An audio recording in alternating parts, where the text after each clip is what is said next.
What's up, everybody? Welcome back to the channel. Tazaya the Cheddaris, console scrub extraordinaire. I was pretty much going to call it quits for the league. I really didn't have much going on like last week, and I just, I've really been feeling this league a whole lot. Not the mechanics or anything, just personal stuff that's going on IRL. But I did look at this build. I want to say like a week ago. I saw it was DS Lily posted on her channel or whatever, but it's been done a few times before. But this is the kind of the bug build that people have been messing with this league. Let me get you a little bit of recent PoE history. Last league we had the Crucible, which made it to where you could put skill trees on weapons.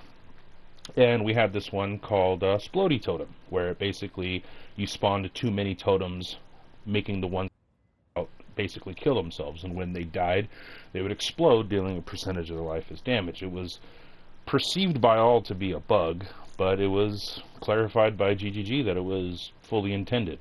And the tinfoil hat theory goes, they put it in because they had the boss race for that season in Ruthless, and they wanted to ensure that somebody was going to be able to beat it. So they put that, build type in the game so that they knew at least someone was going to win it. It was a very big controversy at the time. People were really upset about it being in Ruthless, and I don't think they're going to do that again. But that's a story for another video. What I want to go over is the details. If you do decide to try this build out, what are some of the pros and cons that you're going to face by being on a console? If you're not a console player, then just click away or whatever, or just, if you just want to enjoy what I have to say, then continue on. But for the most part, this build revolves, we'll go over the core mechanics of how this works, but it relies on a weapon swap. And the reason I want to put an emphasis on why this is kind of bullshit, I'll put the clip in there from the T16 geode I just ran, and if you watch closely during the mapping process, sometimes when I go to swap over my skills, see, you swap and then you discharge, swap and you get your charges back and you discharge, and that's kind of the way it goes. But sometimes, for instance, I'm using a aftermarket controller because I want to have the audio capabilities, and all my other controllers have been shitting on me. I've mentioned it in previous videos. So basically I don't have the best audio. I decided to get this aftermarket controller. That works pretty good for making videos, but it doesn't feel as smooth as a regular PS4 controller. The point I'm trying to say is that it is a little clunky. It feels a lot better if you have an actual controller, but if you're using like an aftermarket like I am, sometimes you'll pop up like on the bottom right of the screen, how I had that. You'll see that in the map showcase in the very beginning of the video, and then I basically have to notice that it happens because now I can't weapon swap if that happens, so I have to click my R3 so that I can properly weapon swap. And if you're curious to how to do that on console, which I would hope you're not, and anyway, you hold down R2 and then you click in your right stick, and that's going to swap your weapons. And let's just take a look at that. And yes, the mapping showcase was, but I am still leveling gems. I'm slapping stuff together. I really don't know. The only thing I have is a 2120 Discharge, and then I've got a 16 LE focus, concentrated effect, and I'll probably swap this out for something else. I'm just kind of playing around with the different skill gems and seeing what feels better, because I don't really use POB. And then increased critical strikes, getting it leveled, Ice Bite 16. So as you see, I don't have leveled gems, and on top of that, I'm not running anything other than that 6 link, and then what do I have? My auras, haste, determination, purity of elements, and then I have my movement ability, which is going to be my flame. And then I'm just leveling this Trinity. I was using Trinity, and it does work very well because it procs all 3 LEs, and it does have the Trinity support. So I was playing with this in place of concentrated effect, but for now we just have it here leveling. We're not even using it. And then this is also a flame dash. So copies of each weapon. Both my weapons I don't have any links on my weapons. I don't have any links on my shield. Both the shields need to be the same, so when I swap, it all relatively stays the same. How this is all working is off of the Relicash Impatient riveted boots, whatever the word is. I guess what the bug is that there is a, even though that these are redded out, which we're intending, this is an intentional thing. We want to red the boots out. We're not actually getting any of the stats on the boots or the while stationary, because we want to be able to move, right? But we still want our charges. So what happens, I guess, is when you swap weapons, there's like a server tick that stationary, and it shows that you have these equipped. So blam, it gives you all the charges, and that's kind of that's literally the heart of it. That's exactly how this is functioning. Weapon swap, I get my charges because that server tick has that split second where it thinks I am stationary, has the boots on, and I can even be moving. When you're moving with those boots, you'll lose your charges. Watch this, boom. You know what I mean? It's just for 1 second. It thinks you have them on, and then I get the charge mastery for increased duration of charges.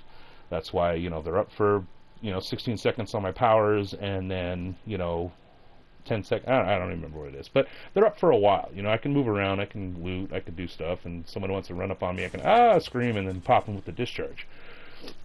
But I basically slapped this build together, and I'm going to go over what is required to make this work. The only thing that's required to make this work is these boots. That's it.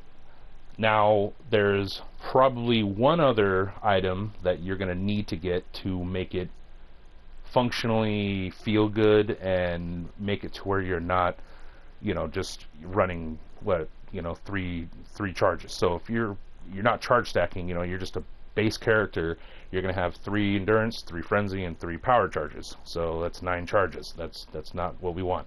We want as many charges as possible. So typically you would go Slayer, I believe, to make it as efficient as possible. I didn't want to re-level a Slayer, so I had my busted out that was bogging out my screen that I couldn't even play. So I decided to re-roll as an occultist, because occultist gets +1 to power charges. So this is kind of a lazy man setup. I would recommend going to Slayer and checking out DS Lily's setup, because what we're basically doing is we want to stack power charges, because you use Badge of the Brotherhood. What Badge of the Brotherhood is going to do is it's going to make your maximum frenzy charges equal to your maximum power charges. And then if you were to go Slayer, I can't remember what the name of the ascendancy is, but it basically makes your endurance charges equal to your maximum frenzy charges. So if you go Slayer, have that ascendancy node with the Badge of the Brotherhood, all you need to worry about is stacking up your power charges, and you will have all of your charges will be equal to your maximum power charges, which makes it a lot easier and stress-free on the tree. So what I'm doing to circumvent that is I went occultist, and I just manually went down and picked up some endurance charges. I got these 2 on the tree. I got 1 more on my comb sign, and I'm probably going to anoint this one down here just for the occultist, because I'm lazy, and like I said, I don't want to level into the character. I just wanted to play with the bug build and try to see how cheesy I can make it. I don't even have my gems fully leveled up. I don't have any link. I have 1/6 link my auras, and I just cleared. It was a white geode. I'm not going to lie, there was no mods on it, but I'm still leveling gems, and sometimes the bosses drop pretty quick. I got to work some things out. I might switch up my helmet. Try to figure out to get more like negative resistances and things like that to make those big discharges really pop. But I'm tweaking it, and it's feeling really good. Just for together, like I have, like haphazardly, it feels amazing.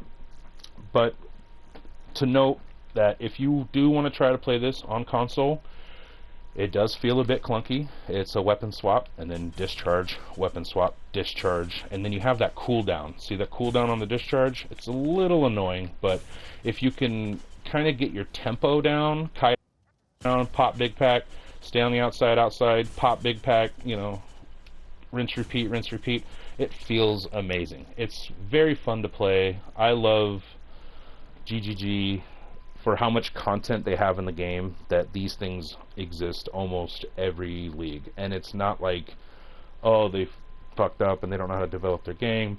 No, it's just we as players are so good at finding these little tiny things to exploit or whatever we're doing and make it happen and make these really fun optimized builds. I highly believe this is going to get nerfed for sure. It's been getting some popularity. It's going to get nerfed in the next league, so I would recommend trying it out for yourself. If you're on console, you're bored, or if you're already done with D4 and you know you want to keep playing some PoE or whatever you're doing, I would highly recommend trying out this very fun, very limited time build. Just as a quick note, you would probably run void batteries instead of storm prisons, but we're balling on a budget, and that's just the way it is. Storm prisons are like, you know, 1C, 2C, 5C, whatever. Just buy a couple of those.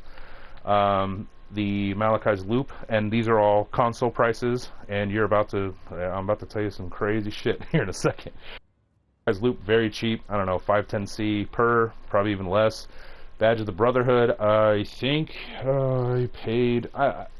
it's hard for me to remember because I kind of was just like... I get to these modes at the end of the league where I really don't care. If I want to do something, I'm just going to do it. I think this was probably around 80 to 100C, just because it started getting some popularity. And then the biggest atrocity is the Relocation Patience. Now, if I would have waited for maybe a good high point, maybe on the weekend, this probably would have been a little bit easier to get purchase. There was only like 3 or 4 on the market when I bought these on, I want to say Monday, Tuesday, so not really peak time to buy shit on console or any trade.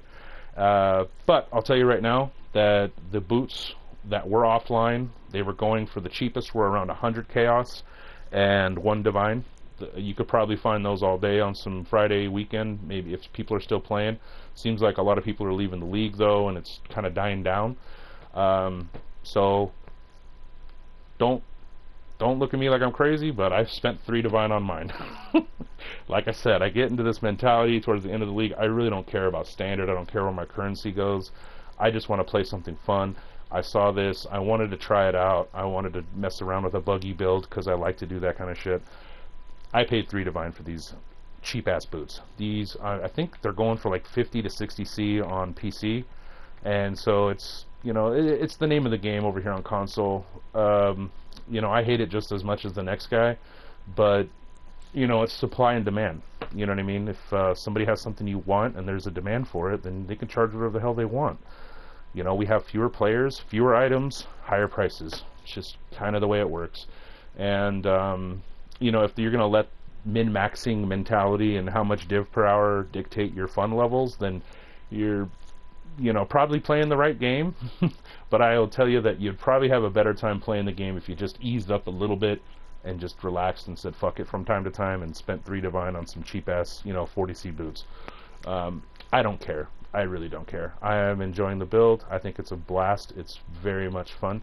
Probably spend some time this weekend working on it, getting it a little bit more min-maxed. I'll probably post one more video on this just as an update and see where it goes. I'll probably swap out of the helmet. The only reason I'm using Devoto's Devotion is obviously because I don't have any movement speed on my boots and I want to go fast. So Devoto's Devotion, Nightmare Bassinet, super cheap.